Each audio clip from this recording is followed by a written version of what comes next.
안녕하세요. 낭독 서술자입니다. 오늘 저는 낭독 어린 왕자란 책을 들고 왔습니다. 낭독 어린 왕자? 좀 낯설으신가요?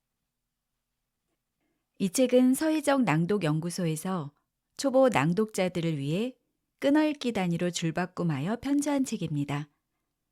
낭독을 할 때 어디에서 끊어 읽어야 할지 모르는 경우가 생각보다 많거든요. 아버지가 방에 들어가셔야 하는데 아버지 가방에 들어가시면 안 되잖아요.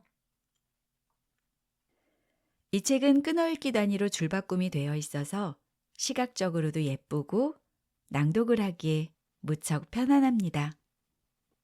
이 책으로 낭독을 시작하면 자연스럽게 끊어읽기가 익숙해지실 거라서 성인들은 물론이고요. 어린이, 청소년들과 특히 읽기 곤란을 겪는 난독인들에게는 정말 큰 도움이 될 거라 생각합니다. 그래서 참 고맙고 반가운 책이죠. 이 책 서두에 이런 문장이 있어요. 끊어읽기 능력 향상은 문해력 증진으로 이어져 특히 어린이들이 글을 이해하고 문제를 해결하는 데 큰 도움이 됩니다. 낭독은 집중력을 높이고 정확한 끊어읽기와 억양을 익히게 하여 문해력을 향상하는 효과적인 방법입니다. 라고요. 서희적 낭독연구소에서는 이 책에 이어 이상한 나라의 앨리스, 빨강머리 앤 등도 낭독 에디션으로 기획하고 있다고 합니다. 기대해 주시고요. 특히 읽기를 가르치시는 전국의 많은 선생님들 꼭 관심 가져주시기 바랍니다. 오늘 낭독 어린 왕자에서 제가 낭독할 부분은 1장과 21장입니다. 재밌게 들어주세요.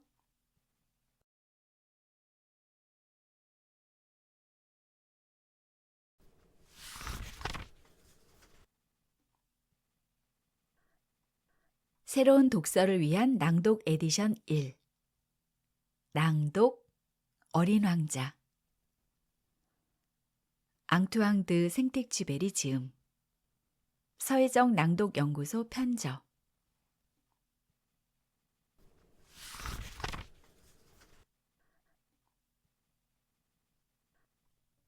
1. 내가 6살 때 원시림에 관한 책에서 아주 인상적인 그림을 본 적이 있습니다. 보아뱀이 코끼리를 통째로 삼키는 그림이었죠. 그 책의 제목은 자연의 실화였습니다. 책에는 보아뱀은 먹이를 씹지도 않고 통째로 삼킨 다음 6개월 동안 잠을 자며 소화한다 라고 쓰여 있었습니다. 그 그림은 내 마음속에 깊은 인상을 남겼고 정글에서의 모험을 꿈꾸기 시작했습니다. 마치 그림 속 보아뱀처럼 세상을 탐험하고 싶었죠. 그래서 색연필을 들고 내 첫 번째 그림을 완성했습니다. 어른들에게 그 그림을 보여주며 이거 무섭지 않아요? 라고 물었습니다. 하지만 그들은 이렇게 대답했습니다. 무섭다니. 이건 모자잖아. 그런데 그 그림은 모자가 아니었습니다. 코끼리를 삼킨 보아뱀이었죠. 어른들이 내 상상력을 이해하지 못해 실망한 나는 다시 그림을 그렸습니다. 이번에는 보아뱀의 속을 그려서 그들이 안에 뭐가 들어있는지 알 수 있도록 했습니다. 왜냐하면 어른들에게는 항상 설명이 필요하니까요. 그래서 두 번째 그림을 완성했습니다. 하지만 어른들의 반응은 똑같았습니다. 그들은 내게 보아뱀 그림은 그만 그리고 차라리 지리나 역사, 산수 같은 걸 공부해라 라고 말했습니다. 그래서 나는 6살 때 화가가 되려던 꿈을 포기했습니다. 2번이나 실패하고 나니 더는 그림을 그릴 용기가 생기지 않았습니다. 어른들은 정말 아무것도 이해하지 못하죠. 그들은 항상 현실적인 것만을 요구했고 내 상상력은 늘 무시당했거든요. 결국 나는 비행기 조종사라는 다른 길을 선택했습니다. 비행사는 전 세계를 여행하는 직업이었고 지리 공부가 많은 도움이 된 것은 사실입니다. 중국과 애리조나를 한눈에 구분할 수 있었고 길을 잃었을 때도 큰 도움이 되었으니까요. 하지만 여전히 내 마음속에는 어린 시절의 그 그림이 남아 있었습니다. 나는 살아가면서 사려 깊은 사람들을 많이 만났습니다. 어른들과 어울리며 그들을 가까이에서 깊이 관찰했죠. 그렇지만 어른들에 대한 내 생각이 크게 달라지지는 않았습니다. 어른들은 항상 현실에 안주하고 새로운 걸 받아들이는 것이 두려워 보였습니다. 어른들을 만날 때마다 나는 내 첫 번째 그림을 보여주며 시험해 봤습니다. 그들이 정말로 내 그림을 이해할 수 있을지 궁금했죠. 하지만 그들의 대답은 항상 같았습니다. 그건 모자잖아? 그럴 때마다 나는 보아뱀이나 정글, 별에 대해 더는 이야기하지 않기로 했습니다. 대신 그들의 눈높이에 맞춰 카드게임, 골프, 정치, 넥타이에 관해 이야기했죠. 그러면 어른들은 내가 아주 현명한 사람이라고 생각하며 만족해 했습니다.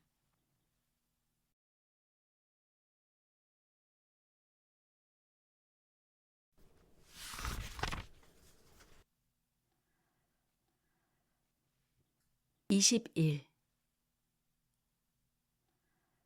황량한 사막을 걷던 어린 왕자는 뜻밖의 만남을 가졌습니다. 안녕? 작은 목소리가 들려왔습니다. 안녕? 어린 왕자가 고개를 두리번거렸지만 아무도 보이지 않았습니다. 여기 사과나무 아래에 있어. 그제야 어린 왕자는 사과나무 아래 숨어있던 여우를 발견했습니다. 너는 누구니? 정말 예쁘구나. 어린 왕자는 감탄했습니다. 나는 여우야. 여우는 긴 수염을 쓰다듬으며 말했습니다. 나랑 놀아줘. 난 너무 외로워. 어린 왕자는 슬픈 표정을 지었습니다. 나는 너와 놀 수 없어. 난 길들여지지 않았거든. 여우의 대답은 차가웠습니다. 오랫동안 누군가에게 상처받아 마음을 닫은 듯 했습니다. 아, 미안해. 어린 왕자는 순간 당황했지만 이내 궁금증을 참지 못했습니다. 길들인다는 게 무슨 뜻이야? 넌 여기 살지 않는구나. 여우는 어린 왕자를 가만히 바라보며 말했습니다. 무엇을 찾고 있니? 난 사람들을 찾고 있어. 어린 왕자는 솔직하게 답했습니다. 길들인다는 게 무슨 뜻이야? 그는 여전히 그 단어에 대한 해답을 찾고 있었습니다. 사람들은 총을 가지고 있고 사냥을 해. 아주 성가신 일이야. 그들은 닭도 키우지. 그게 그들의 유일한 관심사야. 너도 닭을 찾고 있니? 아니. 어린 왕자는 고개를 저었습니다. 나는 친구를 찾고 있어. 길들인다는 게 무슨 뜻이야? 그의 목소리에는 간절함이 담겨 있었습니다. 그건 사람들이 너무 가볍게 여기는 행동인데, 여우는 진지한 표정으로 말했습니다. 관계를 맺는다는 뜻이지. 관계를 맺는다고? 어린 왕자가 다시 물었습니다. 그래, 지금 너는 나에게 수많은 다른 아이들과 다를 바 없는 존재일 뿐이야.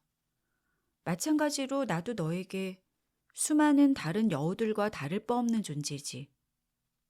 하지만 네가 나를 길들이면 우리는 서로에게 특별한 존재가 될 거야.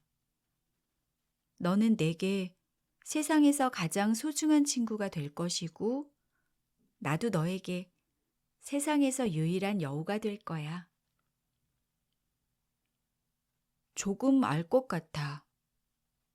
어린 왕자는 고개를 끄덕이며 말했습니다. 내 별에 꽃 한 송이가 있는데 그 꽃이 나를 특별하게 만들었거든. 그럴 수 있지.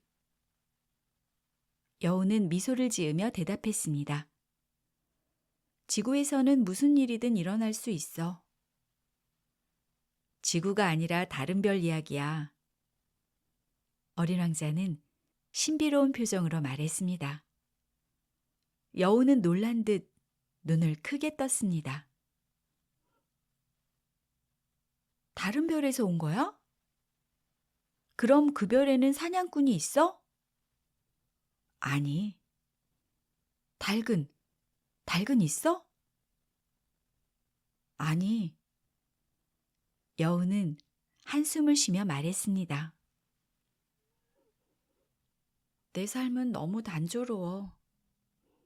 나는 닭을 사냥하고 사람들은 나를 사냥하지. 모든 닭은 똑같고 모든 사람도 다 똑같아. 그래서 조금 지루해. 하지만 네가 나를 길들인다면 내 삶에 햇살이 비추는 것처럼 환해질 거야. 나는 다른 사람들의 발소리와는 다른 발소리를 알게 될 거야. 다른 사람들의 발소리를 들으면 서둘러 땅속으로 도망칠 거야. 하지만 네 발소리는 음악처럼 나를 불러내게 될 거야. 그리고 봐봐. 저 멀리 밀밭이 보이지? 나는 빵을 먹지 않아서 밀밭은 나에게 아무런 쓸모가 없어. 하지만 네 머리카락은 금빛이잖아. 네가 나를 길들인다면 얼마나 멋진 일이 일어날지 생각해봐. 내가 금빛인 밀을 보면 너를 떠올리게 될 거야. 나는 밀밭에서 바람 소리를 듣는 걸 좋아하게 될 거야. 여우는 오랫동안 어린 왕자를 바라보며 말을 이었습니다. 제발 나를 길들여줘. 여우의 목소리가 간절했습니다. 어린 왕자는 마음이 흔들렸습니다. 나도 너를 길들이고 싶어. 하지만 시간이 얼마 남지 않았어. 아직 찾아야 할 것들이 너무 많거든. 여우는 조용히 말했습니다. 사람들은 길들인 것만 이해할 수 있어. 그들은 더 이상 무언가를 배우려 노력하지 않고 모든 것을 쉽게 얻으려고 하지. 하지만 우정은 아무리 찾아도 가게에서 팔지 않아. 그래서 사람들은 진정한 친구를 잃어버린 거야. 네가 친구를 원한다면 나를 길들여줘. 어린 왕자는 진지하게 물었습니다.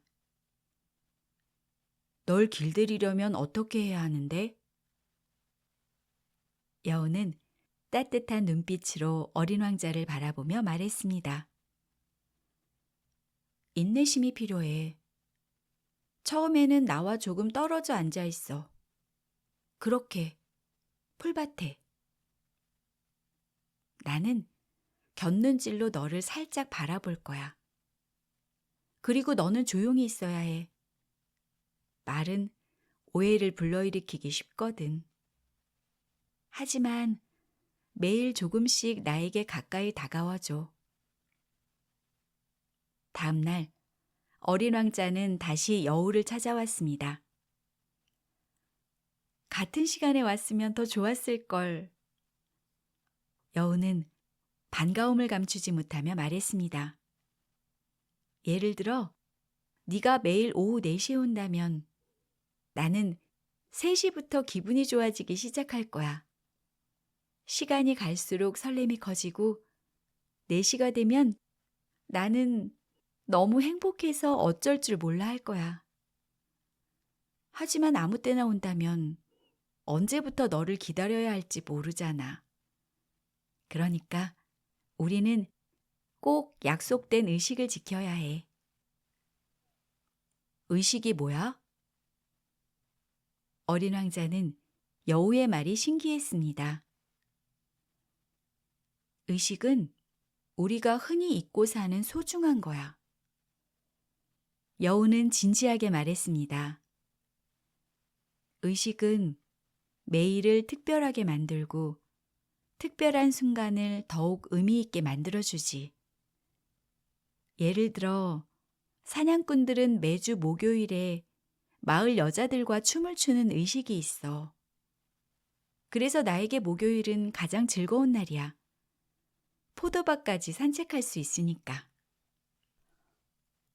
하지만 사냥꾼들이 아무 때나 춤을 춘다면 매일이 똑같아지고 나는 휴식을 취할 시간이 없을 거야. 이렇게 어린 왕자는 인내심을 가지고 여우를 길들였습니다. 그리고 이별의 시간이 다가오자 여우는 슬픈 표정으로 말했습니다.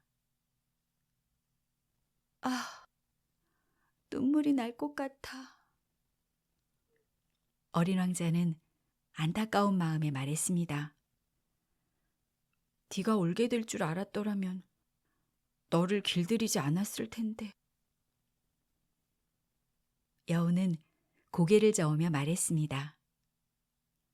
아니야. 내가 나를 길들여달라고 부탁했잖아. 후회하지 마. 어린 왕자는 여전히 섭섭한 표정으로 말했습니다. 하지만 넌 울려고 하잖아. 그럼 너에게 아무 의미가 없잖아. 여우는 따뜻한 눈빛으로 어린 왕자를 바라보며 말했습니다. 아니, 의미가 있었어. 덕분에 나는 세상을 더 아름답게 볼 수 있게 되었거든. 예를 들어, 밀밭의 색깔이 얼마나 아름다운지 이제 알게 되었어. 그리고 이어서 말했습니다. 장미꽃들을 다시 한번 보러 가봐. 왜 네 장미가 너에게 그토록 소중한지 깨닫게 될 거야. 그리고 다시 나에게 작별 인사를 하러 와. 그때 너에게 특별한 비밀을 알려줄게. 어린 왕자는 여우와의 약속대로 장미꽃들을 다시 찾아갔습니다. 너희는 내 장미와는 전혀 달라. 아직 너희는 아무것도 아니야. 아무도 너희를 특별하게 만들어주지 않았고 너희 또한 스스로를 특별하게 만들지 않았지. 너희는 내가 처음 만났던 여우와 같았어. 그때의 여우는 다른 수많은 여우와 다를 바 없었지만 내가 정성을 다해 친구가 되어주었기 때문에 나에게 특별한 존재가 되었어. 장미꽃들은 어린 왕자의 말에 깜짝 놀라 움츠러들었습니다. 너희는 아름답지만 그 이상의 의미는 없어. 너희를 위해 목숨을 바칠 사람은 아무도 없을 거야. 물론 지나가는 사람들은 너희가 내 장미와 똑같다고 생각할지도 모르지만 내 장미는 너희와는 비교할 수 없을 만큼 소중해. 내가 정성껏 물을 주고 유리 덮개로 보호해 주었으며 바람으로부터 지켜주었기 때문이지. 심지어 해로운 애벌레까지 잡아주었거든. 물론 예쁜 나비가 되도록 두세 마리는 남겨두었지만. 그리고 내 장미가 투정을 부려도 자랑하거나 아무 말 없이 가만히 있을 때도 나는 항상 그녀의 이야기에 귀 기울였어. 왜냐하면 그녀는 나의 장미이기 때문이지. 그리고 어린 왕자는 여우를 다시 찾아갔습니다. 안녕? 어린 왕자가 설레는 마음으로 말했습니다. 안녕? 여우가 따뜻하게 맞이하며 미소 지었습니다. 내가 너에게 약속했던 비밀을 알려줄게. 아주 간단하지만 중요한 비밀이야. 마음으로 봐야 제대로 볼 수 있어. 중요한 것은 눈에 보이지 않거든. 어린 왕자는 여우의 말을 되새기며 천천히 말했습니다. 중요한 것은 눈에 보이지 않아. 여우는 어린 왕자를 바라보며 고개를 끄덕였습니다. 네가 네 장미에게 쏟은 시간과 정성이 네 장미를 세상에서 가장 특별한 존재로 만들었어. 어린 왕자는 감동한 듯 눈을 크게 떴습니다. 내가 내 장미를 위해 보낸 시간? 여우는 진지한 표정으로 말했습니다. 사람들은 잊을 일을 쉽게 잊어버리지. 하지만 너는 절대 잊으면 안 돼. 네가 길들인 것은 영원히 네 책임이야. 너는 네 장미에게 책임이 있어. 어린 왕자는 다시 한번 여우의 말을 되새기며 마음속 깊이 새겼습니다. 나는 내 장미에게 책임이 있어.